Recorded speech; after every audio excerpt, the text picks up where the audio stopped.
సమయంలో మా చెల్లి మాట్లాడాలి ఈ మాటలు. మా చెల్లి గారికి ఆరోగ్యపరంగా బాగలేదని రాత్రి చాలాసేపు మాట్లాడింది. అదే నేను రావటం లేదు అని చెప్పాను.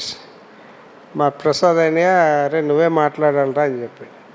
మరి ఈ సమయంలో మా చెల్లి అయితే చక్కగా మాట్లాడుతుంది, మంచి వక్త మా చెల్లి. బరేల్ గ్రౌండ్లో చాలా మంచి జిస్ట్ ఇచ్చింది. మరి నా వరకు నేను చెప్పాలంటేనండి, మా నాన్నగారు నాన్నగారు పాసుల తమ్మయ్య గారు, మరి అలాగే పాసుల అచ్చయ్యమ్మ.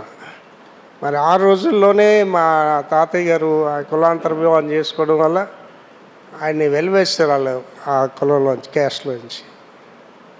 అందుకే మా నాన్నగారు ఒంటరి వారని ఎందుకు చెప్తామంటే, ఆయన ఇక్కడ ఊర్లో బ్రతకలేక బర్మా వెళ్ళిపోయాడు. బర్మా వెళ్ళిపోయిన తర్వాత మా నాన్నగారికి అప్పుడు 12 సంవత్సరాల వయసు. మా మేనత్త ఆవిడకి ఒక 8 years ఏజ్, సంతోషంగా. మా తాతగారు అక్కడ కూడా వారు క్యాస్ట్ రీతిగా ఈ మిల్క్ సప్లై చేస్తున్నారు. రెడీఆర్ హాస్పిటల్ అని బర్మాలో, రెడీఆర్ హాస్పిటల్కి మిల్క్ సప్లై చేస్తున్నారు.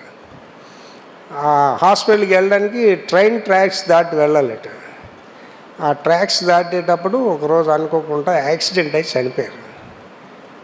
అప్పుడు మా నానమ్మ, అప్పటికే మా తాతగారు చాలా సంపాదించారు. ఆ డబ్బు అంతా బంగారం వంతగా మార్చి ఇండియా పట్టుకొని వస్తే వాళ్ళు, మా నానమ్మ గారు వాళ్ళ అన్నయ్య పుచ్చ అప్పన్న గారు భరణికులు అక్కడికి వచ్చిన తర్వాత మా నాన్నగారు తీసుకొచ్చిన డబ్బుతో అక్కడ 16 ఎకరాల స్థలం కొన్నారు. స్థలం కొన్న తర్వాత మా నాన్నగారు పెద్ద అయ్యేసరికి వాళ్ళు పుచ్చ అప్పన్న గారు పిల్లలు వాళ్ళందరూ కలిసి మా నాన్నగారికి ఆస్తి మీద హక్కు లేదంటే, మా నాన్నగారు చాలా పౌరుషం కలిగిన వాడు. ఒంటరితనం అనేది ఆయన ఆస్తి అంతా వదులుకొని విశాఖపట్నం వచ్చి బ్రదర్ షాప్లోని అక్కడ అప్రెంటిస్ చేసి షిప్యార్డ్లో 43 రూపాయలకి ఫస్ట్ శాలరీ ఆయనకి ప్లాడర్గా జాయిన్ అయ్యాడు.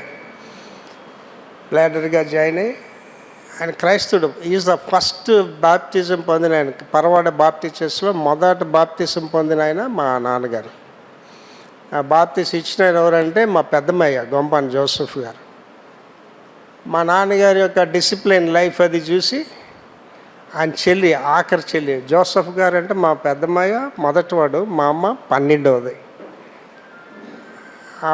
ఆఖరి చెల్లిని మా నాన్నగారికి ఇచ్చి పెళ్లి చేశారు. మరి ఆయన 43 రూపాయలకి షిప్యార్డ్లో ప్లాడర్గా జాయిన్ అయ్యి అదే షిప్యార్డ్లో సీనియర్ ఇంజనీర్ అయ్యాడండి. మా ఫ్యామిలీలో ఇంకా చెప్పుకోవాల్సింది ఏంటంటే, మా ఫాదర్ క్రిస్టియన్గానే సీనియర్ ఇంజనీర్ అయ్యాడు. మా ఫ్యామిలీ అందరూ క్రిస్టియన్ అనే ఉంటుంది రికార్డ్స్లో. మా పిల్లలందరికీ క్రిస్టియన్ అనే ఉంటుంది. మరి మా నాన్నగారు సీనియర్ ఇంజనీర్ అయ్యాడు. మా నాన్నగారు ఏంటంటే నీతి కలిగిన వాడు. మేము ఎలాగ ఉన్నామంటే దట్స్ మై ఫాదర్. మా చెల్లి వచ్చినప్పుడు అదే చెప్పాను, మనీ సింగన్య ప్రసాద్ అన్య నేను నువ్వు బాల కాదు, ఇట్స్ ఆల్ అవర్ ఫాదర్ అని చెప్పాను. ఎస్ ప్రభు గారు ఆ యొక్క దీంట్లో చెప్పేటప్పుడు చెప్తాడు, ఫలములను బట్టి మీరు చెట్టు గురించి తెలుసుకుంటారంట. సో దట్ మేము ఇలాగ ఉన్నామంటే దట్స్ అవర్ ఫాదర్. మరి మొదటివాడు సుందర్ సింగ్ గురించి మీకు అందరూ తెలుసు. మా నాన్నగారు ఈజ్ అ లీడర్ ఇన్ షిప్యార్డ్లో యూనియన్స్ లీడర్షిప్ చేసి, క్రిస్టియన్ సర్కిల్లో లీడర్షిప్ లేదు. కానీ మరి సుందర్ సింగ్ గారు మీకు తెలుసు. మరి Sundar Singh garu is a very powerful leader, is a legend to the Calvary Baptist church and CB sentry mission. ఏ టాలెంట్స్ లేని ఉండేవాడినంటే మా ఇంట్లో నేనే. మా చెల్లి అంటే ఇంకా హై పవర్ అనమాట. మా చెల్లితో రెండు కష్టమే, మీకు స్నేహం కష్టమే, యుద్ధం కష్టమే, వైరం కష్టమే. మరి మా చెల్లి మొన్న చెప్పింది కదండి, is a builder, lady builder in Kakinada అండి. ధనపరంగా మా చెల్లి అందరికంటే రిచ్. ఆ తర్వాత మా తమ్ముడు ఆఖరాడు. వీడు చిన్నప్పటి నుంచి మా ఫాదర్ అండి సుందర్ సింగ్ మొదలుకొని నా వరకు, మా చెల్లి వరకు హై డిసిప్లిన్ అనమాట. సుందర్ సింగ్ గారిని అయితే మా నాన్నగారు మామూలు దెబ్బలు కుదరవని పోలీస్ లాంటి ఇలా ఫ్రెండ్ దగ్గర తీసుకొచ్చి కొట్టేవాడు సుందర్ సింగ్ని. ప్రసాద్ గారు దెబ్బలు కాసాడు, నేను కాదు, మిగిలిపోయారు. వీడు ఒక్కడే లాస్ట్ అవడం వల్ల ముద్దు ఎక్కువైపోయింది. దేవసాయం వాడి పేరు. శెట్టి భానుమూర్తి గారు అబ్బాయి కొడుకు పేరు దేవసాయం, ఆ పేరు పెట్టాడు ఆయనకి. దేవసాయం గారు నేను సిరంపూర్ నా బీడీ కాన్వికేషన్కి వెళ్ళినప్పుడు సిరంపూర్లో కలిసాడు, చాలాసేపు మాట్లాడాను దేవసాయం గారు, ఆ పేరు పెట్టాం. కానీ వాడు నిక్నేమ్ బాలా. దేవసాయం అంటే చాలామందికి తెలియదు. వాడు తండ్రి క్రమశిక్షణ నుంచి కొద్దిగా పక్కకి వెళ్ళిపోవడం వల్ల స్నేహితులు, వాడి పద్ధతి అంతా వేరు. మా 5గురిలో మేధావి వాడే, చెస్ ప్లేయర్, చాలా తెలివైనవాడు. మీరు మాట్లాడుతుంటే వెంటనే అర్థమైపోతుంది అనమాట. వాడు మాస్టర్ ప్లాన్స్ అన్నీ కూడా. బాలాతో అంత కష్టం కాదు. We should say we can give award to Radha. వాడితో జీవించడం కూడా అంత ఈజీ కాదు. So such a talented fellow, chess player. మరి అలాంటి మా తమ్ముడు ఏ పోస్ట్కి వెళ్ళాడు తెలుసండి? ఈ gone to the 4-man post, అంటే సీనియర్ ఇంజనీర్ పోస్ట్కి వెళ్ళాడండి. 1,25,000 ఎంతో దగ్గర జీతంతో రిటైర్ అయ్యాడు. ఆయన ఫంక్షనే 50,000.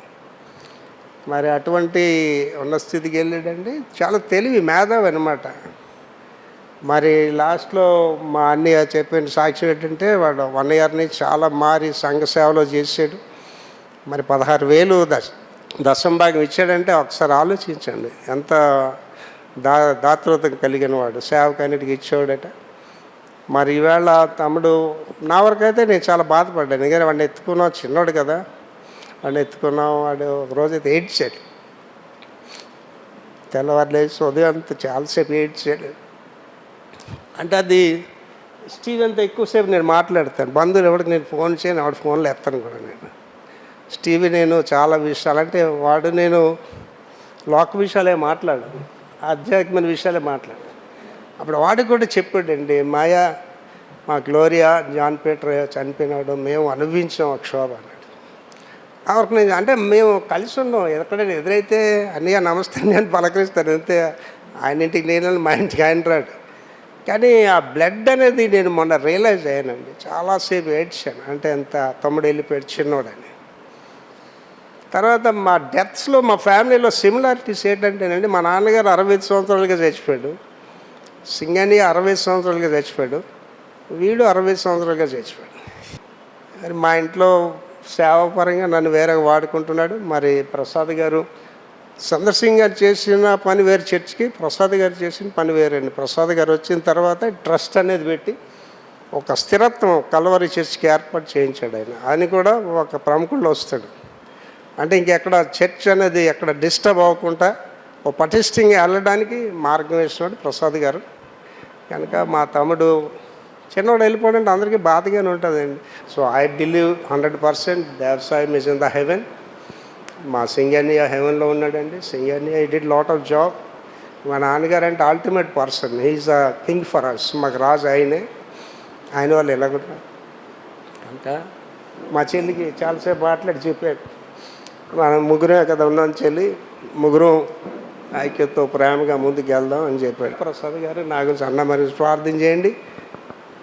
ప్రభు కృపను బట్టి మేము ముగ్గురం ఫుల్గా మినిస్ట్రీలో ఉన్నామండి. ఆ ప్రసాద్ గారు is total in the ministry, layman ఆయన, నేను clergy, I am in the total ministry. నేనైతే 100% మినిస్ట్రీలో. మా చెల్లి కూడా మినిస్ట్రీలోనే ఉంది. చెల్లి కూడా చాలా దాతృత్వం అండి. ఎవరికైనా మొన్న ఏదో చర్చికి ₹1,00,000 ఇచ్చారని చెప్తుంది. కనుక గాడ్ బ్లెస్డ్ అవర్ ఫ్యామిలీస్.